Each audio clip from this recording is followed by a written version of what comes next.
السلام علیکم دوستوں، میں ہوں علی جاوید نقوی۔ ایران کو تباہ کرنے کے لیے امریکہ نے داعش اور شام سے تعلق رکھنے والی دہشت گرد جماعتوں سے ہاتھ ملا لیا ہے۔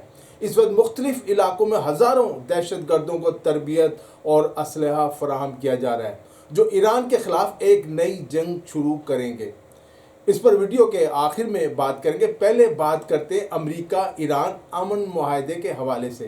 امریکہ نے ایران کے ساتھ امن معاہدے کو اسرائیل کو تسلیم کرنے سے مشروط کر کے مسلم ممالک کو حیران و پریشان کر دیا ہے۔ کیا کریں کیا نہ کریں۔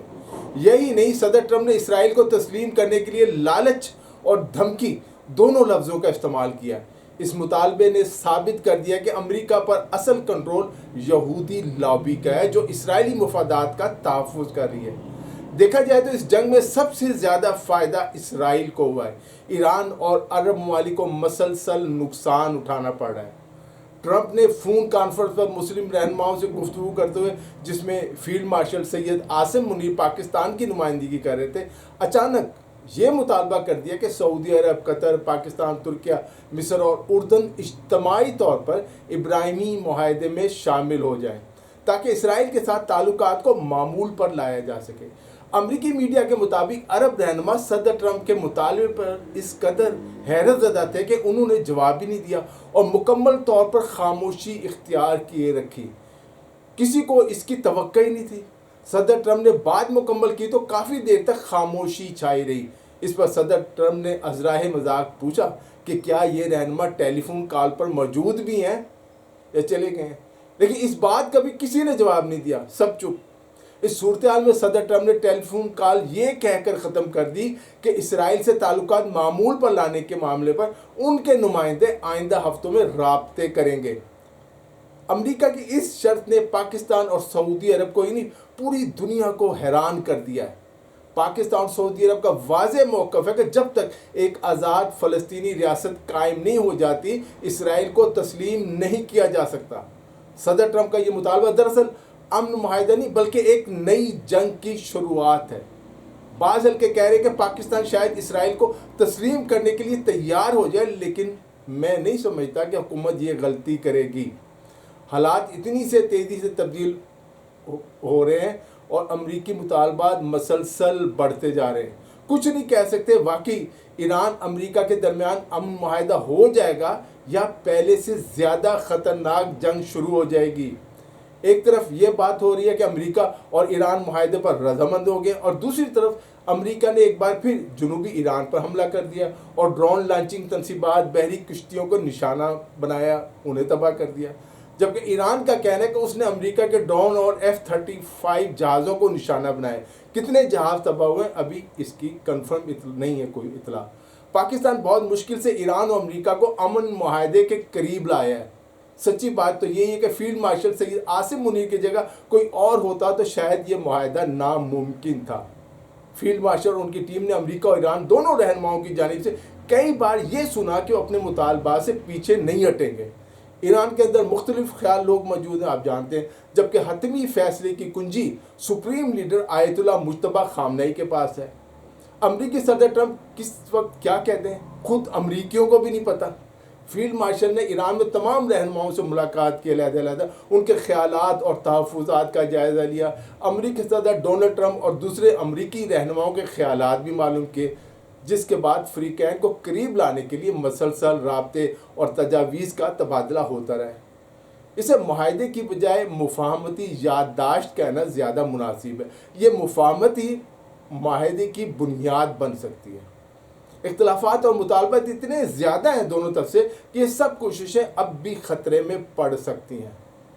مفاہمتی یادداشت کی ایک جو لفظ ہے اس پر درجنوں بار غور کیا گیا، لفظوں کو تبدیل کیا گیا، گھنٹوں مشورے ہوئے، اعتراضات آئے، کئی دفعہ ایسے لگا کہ یہ معاہدہ نہیں ہو سکے گا، لیکن پاکستانی قیادت نے کوششیں جاری رکھی، مایوس نہیں ہوئے۔ وجہ یہ تھی کہ پاکستان دل سے چاہتا ہے کہ خطے میں امن قائم ہو۔ جنگ کبھی مسئلے کا حل نہیں ہوتی، بلکہ جنگ سے تباہی و بربادی آتی ہے اور مزید کئی مسائل پیدا ہو جاتے ہیں۔ مشرق وسطیٰ میں جنگ دوبارہ شروع ہونے کا مطلب ہے کہ مسلم ممالک اور مسلمانوں کی تباہی۔ اس جنگ کے اثرات عرب ممالک سمیت پاکستان پر بھی پڑ رہے تھے اور اب بھی پڑ رہے ہیں۔ جس سے نکلنا بہت ضروری ہے، ورنہ ہم بھی دیوالیہ ہو سکتے ہیں۔ ایرانی صدر مسعود پزشکیان کئی بار کہہ چکے ایران ایٹم بم نہیں بنائے گا، نا ارادہ ہے۔ اس کے باوجود امریکہ ایران پر اعتبار کرنے کو تیار نہیں۔ اس مفاہمتی یادداشت کی منظوری ایران کی جو سپریم نیشنل سیکورٹی کونسل دے گی، جس کے بعد اسے حتمی منظوری کے لیے سپریم لیڈر آیت اللہ مجتبی خامنئی کے پاس بھیجا جائے گا۔ ایران اور امریکہ کے درمیان ممکنہ ابتدائی معاہدہ اعلان اسلام آباد کے نام سے موسوم کیا جائے گا۔ یہ تجویز ایک آئی ہے۔ پاکستان فریقین کی موجودگی کے بغیر مفاہمت کی یادداشت کا اعلان کر سکتا ہے، جبکہ امریکہ اور ایران کے درمیان مذاکرات کا اگلا دور 5 جون کو ممکن ہے۔ واشنگٹن اور تہران حتمی معاہدے پر مذاکرات کے آغاز کے وقت اپنے وفود کے سربراہان کو بھیجیں گے۔ مفاہمتی یادداشت کے بعد حتمی مسائل پر معاہدے کے لیے مذاکرات کیے جائیں گے۔ MOU میں آبنائے ہرمز کو دوبارہ کھولنے کی تجویز شامل ہے، جو خام تیل اور گیس کی عالمی ترسیل کے لیے انتہائی، آپ جانتے ہیں، بہت اہم بحری راستہ ہے۔ ایرانی حکام کا کہنا ہے کئی بڑے اختلافات اب بھی موجود ہیں، خصوصاً آبنائے ہرمز کی حیثیت، ایران کے جوہری پروگرام اور لبنان میں ایران کے جو حمایت یافتہ گروپ ہیں ان کے معاملات پر، حزب اللہ کے معاملے پر، حماس کے معاملے پر۔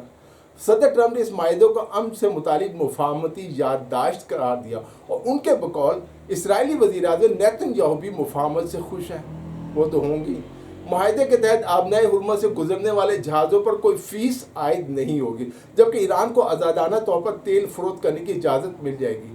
یہ ایران کے لیے بھی بڑی کامیابی ہوگی۔ امریکہ ایرانی بندرگاہوں کی ناکہ بندی بھی ختم کر دے گا۔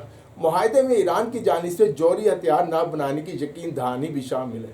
افزودہ یورینیم کے ذخائر سے متعلق تفصیلات بعد میں طے کی جائیں گی۔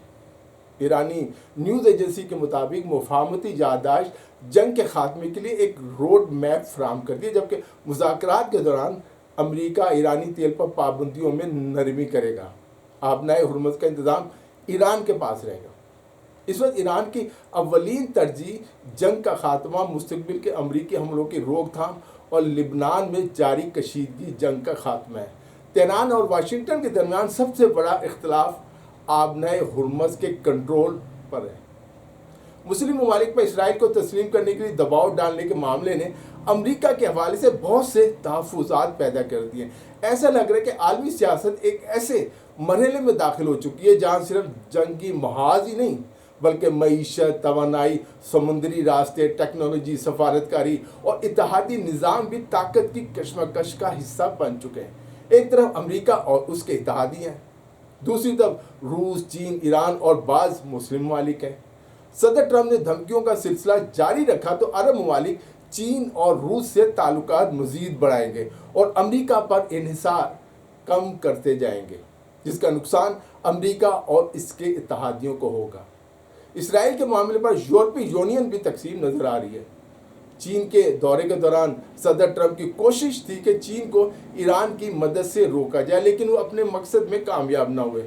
امریکی صدر کے بعد روسی صدر پیوٹن نے چین کا دورہ کیا، آپ جانتے ہیں۔ چین اور روس نے مشترکہ اعلامیہ میں کھل کر امریکہ کی مخالفت کی اور امریکی اقدامات کو بدمعاشی اور غنڈہ گردی قرار دیا۔ بین الاقوامی تعلقات کی جو کلاسیکل تھیوری ہے وہ کہتی ہے کہ دنیا میں امن اس وقت قائم رہتا ہے جب بڑی طاقتیں ایک دوسرے کو متوازن رکھیں، بیلنس ہو۔ اس تناظر میں روس، ایران اور چین جیسے ممالک ایک متبادل توازن پیدا کر سکتے ہیں۔ دوسری طرف امریکہ کا مقصد طاقت کا توازن نہیں بلکہ عالمی برتری برقرار رکھنا ہے کہ وہ اکیلا سپر پاور ہے دنیا کی۔ لیکن حالات بتا رہے ہیں دنیا میں ایک نئی جنگ شروع ہو چکی ہے جس کے اثرات پوری دنیا میں پڑیں گے۔ روس، ایران اور چین کے درمیان بڑھتی دوستی واشنگٹن کے لیے ایک بڑا چیلنج سمجھا جا رہا ہے۔ ماضی میں امریکہ نے کوشش کی ہے کہ ان ممالک کے درمیان فاصلے پیدا کی جائیں، لیکن اب حالات مختلف دکھائی دیتے ہیں۔ امریکہ کو یہ بھی خطرہ ہے پاکستان سے ہے۔ امریکی سمجھتے ہیں کہ پاکستان چین دوستی اس کے مفادات کے لیے بڑا خطرہ ہے۔ یہ خدشہ موجود ہے کہ پاکستان کی جو تعریفیں کرتے صدر ٹرمپ ہے، دن رات کرتے ہیں، کسی دن ہمیں دھمکی بھی دے دیں کہ یہ کرو یہ نہ کرو۔ چین نے گزشتہ برسوں میں اربوں ڈالرز کے منصوبے شروع کیے، جن میں زمینی راہداریاں ہیں، بندرگاہیں ہیں، ریل نظام ہے اور توانائی کے منصوبے ہیں، انہیں مرکزی حیثیت حاصل ہے، اور پورے خطے میں جو افریقہ میں بھی کیے، ایشیا میں بھی کیے، کئی ممالک میں کیے۔ اس دوران مختلف علاقوں میں امن منصوبے جو ہیں اور جو سیکورٹی کے خطرات جو ہیں ان منصوبوں کے وہ بڑھ گئے۔ خاص طور پر پاکستان میں چین پاکستان اقتصادی راہداری، میانمار میں بنیادی ڈھانچے کے منصوبے، افغانستان میں سرمایہ کاری کے حوالے سے خدشات سامنے آتے رہے ہیں۔ وزیر اعظم شہباز شریف کے حالیہ دورے چین میں بھی پاکستان میں چینی ماہرین اور شہریوں کی سیکورٹی کا معاملہ زیر غور ہے۔ چین کو اس حوالے سے تحفظات ہیں کہ چینیوں کی زندگی جو ہے پاکستان میں مسلسل خطرے میں۔ دوستو اب بات کرتے ہیں امریکی خفیہ ایجنسی CIA اور داعش کے درمیان نئے رابطوں کے حوالے سے، جس کا میں نے ویڈیو کے آغاز میں ذکر کیا۔ روسی فیڈرل سیکیورٹی سروس کے سربراہ نے انکشاف کیا کہ CIA داعش اور دیگر دہشت گرد گروہوں سے وابستہ جنگجوؤں کو، دہشت گردوں کو ایران کے خلاف ممکنہ پراکسی قوت کے طور پر استعمال کرنے کی تیاریاں کر رہی ہے۔ شام کی جیلوں میں موجود ایسے جنگجوؤں کو عراق میں قائم خصوصی کیمپوں میں منتقل کیا جا رہا ہے۔ ایسے ہی کام افغانستان میں ہو رہا ہے۔ یہ صورتحال صرف ایران تک محدود خطرہ نہیں بلکہ پورے خطے اور وسطی ایشیا کے لیے تشویش کا باعث بن سکتی ہے۔ روسی سیکیورٹی سربراہ نے دولت مشترکہ آزاد ریاستوں کے سیکیورٹی اجلاس سے خطاب کرتے ہوئے بتایا کہ شام میں قید شدت پسندوں کی منتقلی ایک عام انتظامی عمل نہیں بلکہ اس کے ممکنہ اسٹریٹجک مقاصد ہو سکتے ہیں۔ داعش کے ابتدائی ڈھانچے میں بھی ماضی میں آپ جانتے ہیں عراق کے اسی جو قیدی ہوتے تھے انہیں قیدی مراکز سے وہاں سے نکلتے تھے، جہاں بعد میں شدت پسند نیٹ ورکس دوبارہ منظم ہوئے، انہی قیدیوں کو ٹریننگ دی گئی، انہیں استعمال کیا گیا۔ روسی موقف کے مطابق اگر ان عناصر کو دوبارہ منظم ہونے کا موقع ملا تو صرف مشرق وسطی نہیں بلکہ وسطی ایشیائی ممالک کے لیے بھی خطرہ بن سکتے ہیں۔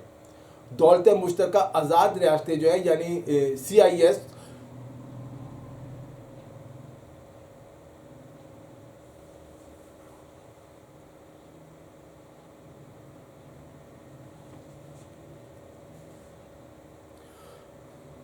دولت مشترکہ آزاد ریاستیں یعنی CIS سوویت یونین کے خاتمے کے بعد 1991 میں قائم کی گئی تھی تاکہ رکن ممالک کے درمیان اقتصادی، سیاسی اور سیکیورٹی تعاون کو فروغ دیا جا سکے۔